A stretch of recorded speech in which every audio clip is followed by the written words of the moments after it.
Parashat Teruma. Peut-on être juif sans la Torah? Ou plutôt, sans que la Torah soit le cœur, le centre de notre judaïsme? La question semble étrange, mais c'est précisément ce que disent certains rabbins aujourd'hui. Le judaïsme n'est pas une religion, ni un système d'obéissance à des commandements, mais c'est une nation, c'est un peuple, une histoire, un projet, une terre. Nous allons découvrir l'erreur de cette vision, bien qu'il y a une part de vérité.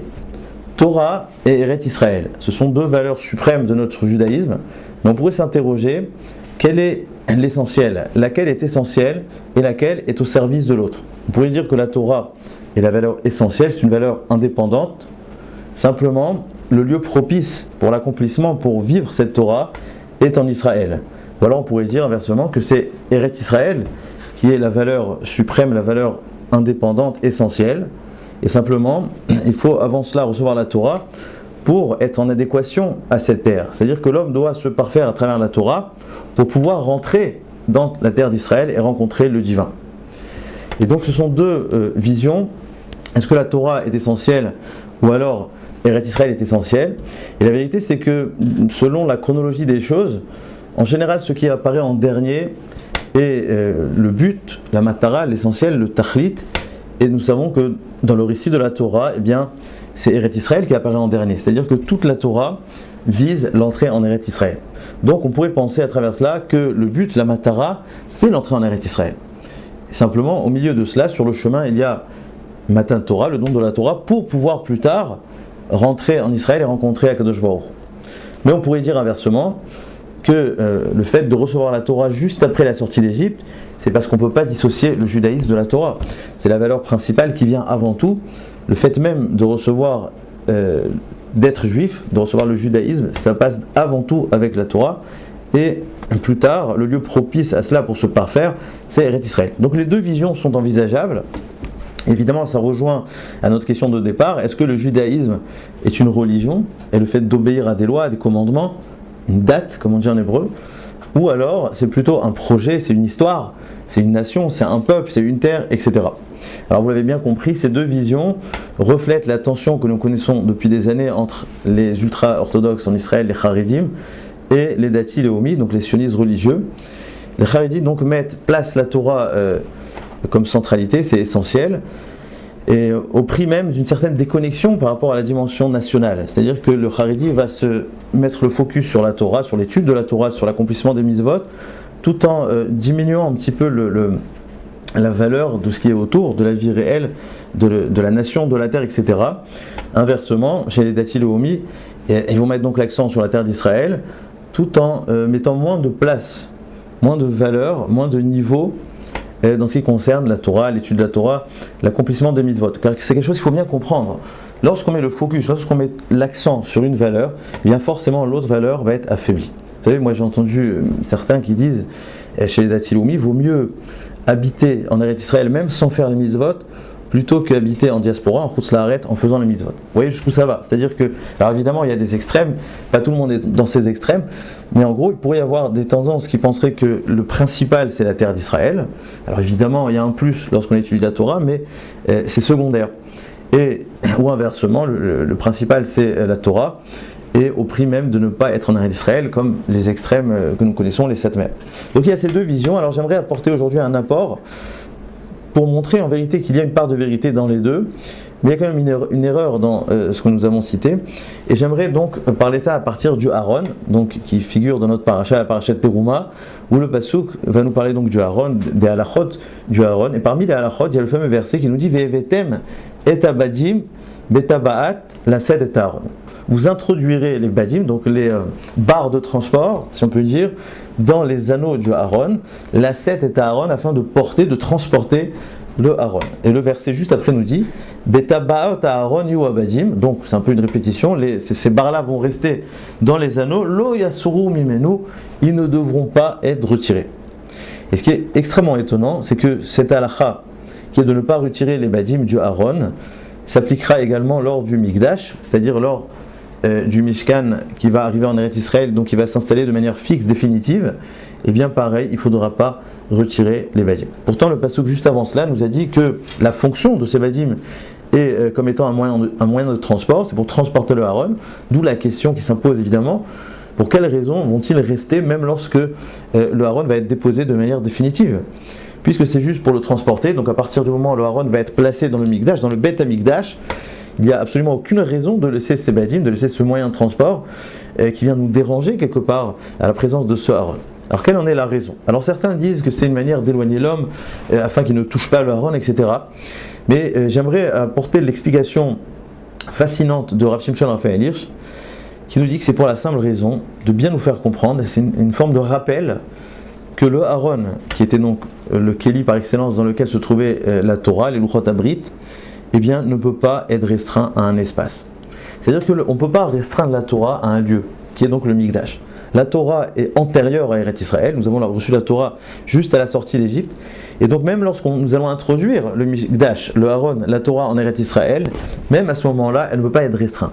Elle reste totalement transcendante, et donc elle ne peut pas être réduite ni à un espace, ni à un temps. Et c'est pour cette raison que les badim vont être là, qui sont, comme nous avons dit, un moyen de transport, pour nous rappeler que le Aaron, par excellence, doit être mobile. Il n'est pas rattaché, il n'est pas relié à un sol. Et donc pour nous dire encore une fois que la Torah est au-delà de tout, et nous avons un rapport avec Akadosh Baruch Hu à travers cette Torah, bien avant Eretz Israël. Après, il n'y a rien de rattaché justement à cette terre. Ça, c'est l'interprétation très jolie de Rav Shimshon Raphaël Hirsch. Alors évidemment, ça fait couler l'encre. En cherchant un petit peu, j'ai vu que certains s'opposent fermement à cette explication. Mais ils ont un argument très intéressant, c'est que nous trouvons que du temps de Yehoshua, eh bien, comme c'est d'ailleurs explicite dans la paracha de Kitavo, il me semble, il y a le commandement d'écrire la Torah lorsqu'ils vont traverser le Jourdain, le Yarden. C'est-à-dire que lorsque les bénis Israël vont traverser le Yarden pour entrer en Eretz Israël, eh bien, ils auront l'obligation d'écrire la Torah sur les pierres. Et ils vont transporter ces pierres jusqu'au mont Eval, etc. Donc nous voyons très clairement le contraire de ce que nous propose le Rav Hirsch, c'est que la Torah, lorsqu'on va rentrer en Eretz Israël, va devoir être écrite sur de la pierre. Donc, proprement parlé, elle va être rattachée au sol, et donc non pas, comme ce que nous dit Rav Hirsch, que la Torah est transcendante, n'est pas rattachée à aucun espace ni temps, mais là, nous voyons bien qu'elle va être rattachée à des pierres, donc quelque chose d'extrêmement concret, de physique, le sol de Eretz Israël. Alors comment comprendre cette contradiction entre les badim du Aaron, qui nous rappellent que la Torah n'est pas rattachée à un lieu, et le fait d'écrire la Torah sur des pierres, qui veut bien nous dire que la Torah est, oui, rattachée à un sol. Alors pour comprendre cela, j'aimerais encore m'intéresser donc au Aaron. Comme nous savons, sur ce Aaron, Abrit, l'Arche Sainte, eh bien, il y avait le fameux couvercle, le caporet, sur lequel s'y trouvaient les deux kérouvim, les chérubins. Et comme nous savons, il y avait deux visages, deux figures, masculins et féminins. Et les Chazal nous expliquent, c'est pour nous dire que le rapport que nous avons avec Akadosh Baruch Hu est comme un rapport de couple, un rapport d'homme et femme. D'ailleurs, il y a un très beau Mahamar Chazal qui nous dit que lorsque les bénis Israël se rendaient au Beth HaMikdash lors des régalim, lors des fêtes, eh bien, on leur montrait justement ces deux chérubins, ces deux kérouvim qui s'entrelaçaient. C'est une façon de dire, regardez comment Dieu vous aime.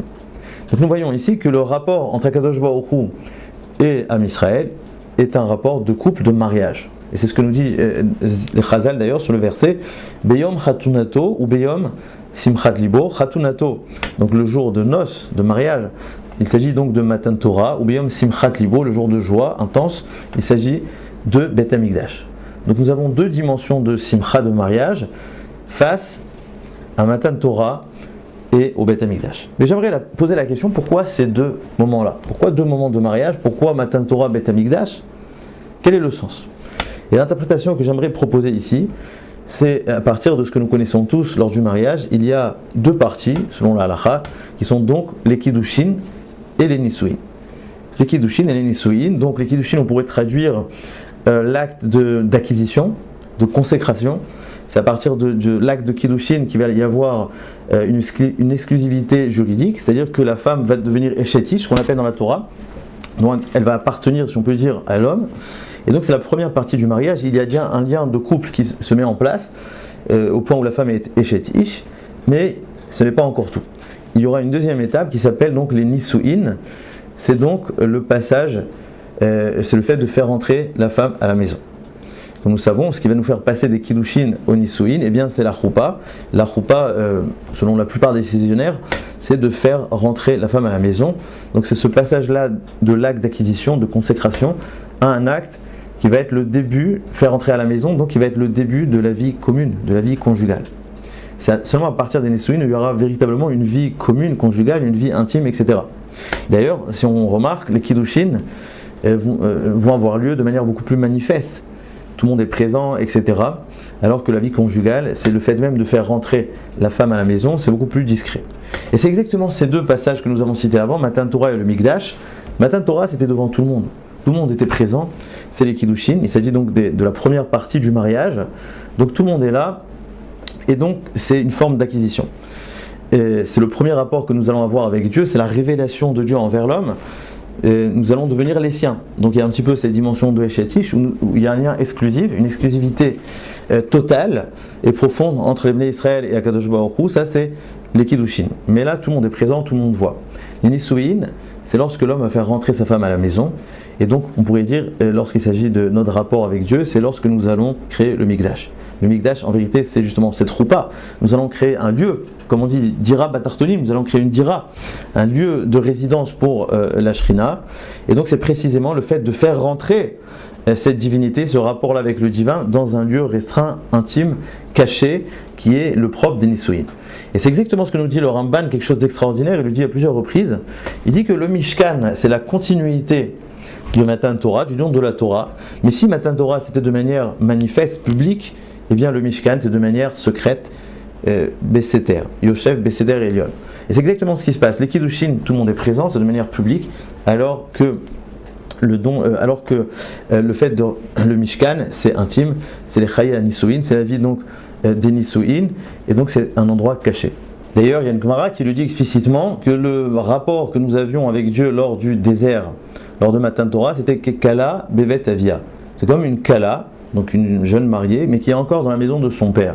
Alors que lorsque nous allons rentrer en Eretz Israël, c'est-à-dire que lorsqu'il y aura le Beth Amikdash, c'est Kekala Bebet Ramia, c'est-à-dire c'est une femme qui est passée donc dans la maison de son mari. Donc il y a un passage ici entre Matan Torah et le Mikdash, du début du mariage, où la femme est encore chez son père, c'est-à-dire qu'il y a déjà un lien au niveau de l'acquisition, simplement il n'y a pas encore une vie commune. Alors que le Mikdash, c'est là où il y a une vie commune, et pour cela, il faut un endroit discret. Car il faut savoir que quelle est la différence au niveau de la halacha entre les Kiddushin et les Nisuin. Qu'est-ce qu'il y a au niveau halachique qui va changer à partir des Nisuin? Alors il y a plusieurs choses, mais l'essentiel, c'est ce qu'on appelle le Eter Bi'a. C'est-à-dire qu'à partir de ce moment-là, il pourra y avoir des rapports conjugaux. Un acte intime entre l'homme et la femme. C'est-à-dire qu'avant, et c'est ce qui est dit au niveau de la halacha, dans le Rambam, etc., avant les Nisuin, il n'y a pas de permission d'acte conjugal, si ce n'est que pour la bi'a. Parce que vous savez que pour l'acte même des Kiddushin, il peut être fait de trois façons. Une des façons, c'est la bi'a, un rapport conjugal. Et donc c'est un rapport qui va être unique, précis pour faire l'acte d'acquisition. Mais au-delà de ça, il ne pourra pas y avoir véritablement de vie conjugale intime, si ce n'est qu'à partir des Nisuin, à partir du moment où on a fait rentrer la femme chez nous à la maison, dans une dimension secrète, cachée, intérieure, etc. Et donc c'est exactement ce qui se passe. À Matan Torah, on pourrait dire, et c'est surtout cela ce que je voulais dire aujourd'hui, c'est que Matan Torah, quelque part, c'est le Maaseh Bi'a, c'est presque, on pourrait proposer un acte intime, un acte conjugal intime avec le bon Dieu, mais qui est là juste pour créer l'acquisition. D'ailleurs, c'est pas moi qui le dis, vous savez que dans Shir HaShirim, on dit Ishakeli Mineshikot Pi'u, c'est une forme de bisou qu'on va faire avec Akadosh Baruch Hu, car nous allons recevoir la Torah de sa bouche. Et les Chazal nous disent qu'il s'agit de Matan Torah. C'est-à-dire que Matan Torah, c'est une espèce de Maaseh Bi'a, d'un acte très très fort, très intense, très intime avec le divin, mais qui peut avoir lieu seulement une seule fois pour créer l'acte d'acquisition. Car on est encore dans un rapport public, tout le monde est là, on ne peut pas véritablement démarrer, entamer une vie commune, une vie conjugale à long terme.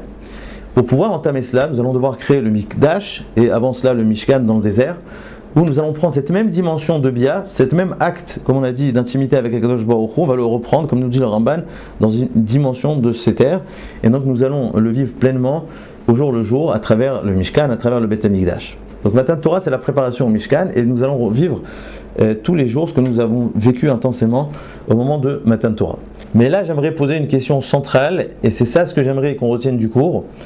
Quelle est la finalité du mariage? Qu'est-ce qui définit le mariage? La vie quotidienne commune, la réalité, ce qu'on vit ensemble, etc. Ou alors l'acte d'union intime, le Maaseh Bi'a. Parce que vous savez que nous avons dit que ce qui fait le passage entre les Kiddushin et les Nisuin, c'est la Choupa. c'est le fait de faire rentrer la femme à la maison. Et il y a une halakha très intéressante qui nous dit que pour que cette choupa soit valable, eh bien, il faut que ce soit une choupa à reouya les bia, c'est-à-dire une choupa qui soit apte à faire des biot, à faire des actes intimes avec sa femme. Ça vient exclure évidemment le cas où la femme par exemple serait impure, serait nida, donc la choupa n'est pas apte à avoir des rapports et donc la choupa est invalidée, il n'y a pas de nisuin.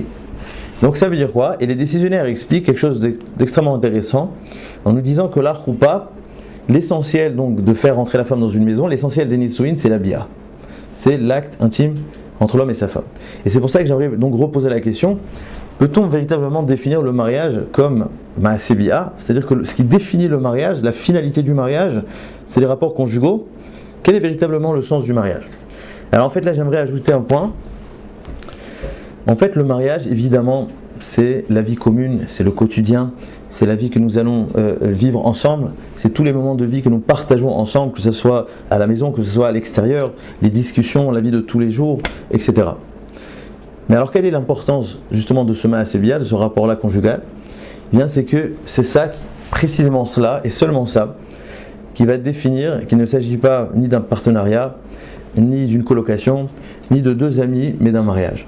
C'est-à-dire en d'autres termes que le ma'aseh, le rapport, c'est ce qui va définir, ce qui va donner un sens à tout le reste des aspects de la vie, à tout le mariage. Tout le mariage va prendre un sens lorsqu'il y a un ma'aseh. C'est pour ça que la choupa, de façon à ce que ce ne soit pas apte à faire des biotes, comme dans un cas où la femme est nida, ne peut pas aboutir à des nisuin, car tout simplement, s'il n'y a pas de bia, s'il n'y a pas de ma'aseh, il ne peut pas y avoir de nisuin. On ne peut pas parler de nisuin, on peut parler de deux amis, de colocation, de ce que vous voulez, mais il n'y a pas de nisuin. Donc en fait, j'aimerais dire que les nisuin, évidemment, c'est la vie réelle, c'est la vie que nous allons partager, c'est tout ce qui va de la vie normale et quotidienne. Mais simplement, on pourrait dire le centre, le cœur, le tamtit, le concentré des nisuin, du mariage, eh bien c'est le fait qu'il y a des rapports. S'il n'y a pas de rapport, s'il n'y a pas d'intimité, eh bien il n'y a pas de nisuin, on ne peut pas parler des nisuin. Et c'est exactement ça ce que je veux dire au sujet de Torah et Eretz Israël, de la question que vous avez posée au début. Est-ce que le judaïsme c'est une religion ou une nation, etc. En vérité, et c'est là où je dis qu'il y avait une part de vérité, évidemment le judaïsme présenté dans la Torah, c'est un judaïsme de nationaliste, qu'il y a une terre, qu'il y a une nation, il y a une histoire, il y a un projet. Celui qui ouvre les yeux dans la Torah, on parle surtout d'un projet. Depuis Avraham Avinu, etc. On parle de peuple, on parle de projet, on parle de Goy Betoch HaGoyim, donc une Ouma parmi les Oumot, etc. Évidemment, c'est une histoire. Mais le cœur, le centre de cette histoire-là, le centre de ce projet, c'est la Torah. Et c'est le Mikdash d'ailleurs qui est au centre du monde, au centre d'Eretz Israël. Et au centre de ce Mikdash, qu'est-ce qu'il y a? Eh bien il y a le Aaron, et au centre du Aaron il y a la Torah. Et cette Torah, elle doit être cachée comme nous avons dit. Cette Torah, c'est un rapport intime que nous avons avec le divin. C'est comme on a dit, le ma'aseh qu'on doit avoir avec le divin. Et s'il n'y a pas de ma'aseh, s'il n'y a pas d'intimité avec HaKadosh Baruch Hu, eh bien il ne peut pas y avoir de nisuin. On peut parler de peuple, d'armée, de tout ce que vous voulez, de politique. Mais s'il n'y a pas de Torah au milieu, et pas n'importe quelle Torah, une Torah comme dans le Aaron qui est cachée, eh bien il ne peut pas y avoir d'intimité. Je parle de ça car j'entends beaucoup de rabbins ces derniers temps qui nous parlent du Haredi qui est totalement déconnecté de la réalité. Évidemment il ne va pas à l'armée, etc. Il est complètement déconnecté de la Metsiout et que sa Torah n'est pas véritablement en rapport avec la réalité. Il y en a même qui iront jusqu'à dire que c'est une Torah de pilpoul qui n'est pas dans la réalité. Il faudrait faire une Torah qui soit plus accessible à tous, etc. Eh bien, je pense que c'est une aberration, car évidemment il y a une réalité, mais tout cela ne peut exister seulement s'il y a un Mishkan, un Mikdash, mais surtout un Aaron qui est bien caché, qui est bien protégé, et donc qui est totalement détaché. Et ça, c'est ce qu'aujourd'hui les Haredim ont pour priorité, c'est justement de conserver ce Aaron-là, car sans ce Aaron-là, il ne peut pas y avoir d'histoire autour de cela. Et ce Aaron, il doit être caché, il doit être préservé, on ne doit pas le bouger, on ne doit pas le changer. Et comme d'ailleurs nous savons, les Lévi'im, pour pouvoir être Mesharet Bamikdash, pour pouvoir servir, devaient être séparés. La séparation, c'est quelque chose qui existe dans le judaïsme. Il faut qu'il y ait une séparation. La seule chose, c'est qu'il faut créer des ponts. Il faut que cette séparation soit au service du peuple. Il faut, au cœur même de cette séparation, avoir le cœur qui nous parle de la réalité du peuple, etc. Mais cette séparation-là, cette nivdalut est quelque chose d'indispensable. Et je terminerai par dire que c'est exactement ce que nous dit Rav Sadia Gaon, En Uma Ela Betorotea. Il ne peut pas y avoir de nation, si ce n'est qu'à partir de la Torah, à travers la Torah, qui est bien protégée, bien préservée. Shabbat Shalom.